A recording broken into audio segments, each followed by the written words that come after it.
এক শিক্ষককে এক ছাত্রী জিজ্ঞাসা করলো, স্যার, প্রকৃত ভালোবাসা কি? স্যার তখন বলল, তোমাকে আমি এই প্রশ্নের উত্তর দেব, কিন্তু সামনের ক্ষেত থেকে যে ভুট্টা ক্ষেতটা আছে তার থেকে সব থেকে বড় ভুট্টাটা তুমি আমার জন্য আনবে। কিন্তু তুমি যখন সামনের ভুট্টা থেকে সামনের দিকে এগিয়ে যাবে, তুমি কিন্তু আর পিছন ফিরে দেখতে পাবে না।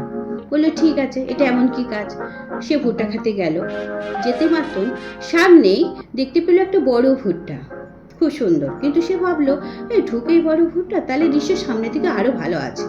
সে এগিয়ে গেল, গিয়ে দেখলো না, সেরকম আর একটাও নেই, আরো ছোট।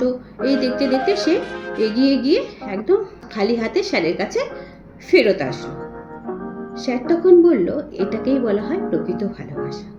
তোমার জীবনে তোমার পারফেক্ট মানুষটা যখন আসে, তখন তুমি ভাবো এর থেকেও ভালো কিছু পাবো বলে তোমার যোগ্য মানুষকে তুমি অবহেলা করে আবার সামনের দিকে এগিয়ে যাও, তখন কিন্তু সেই মানুষকে তুমি আর পাবে না।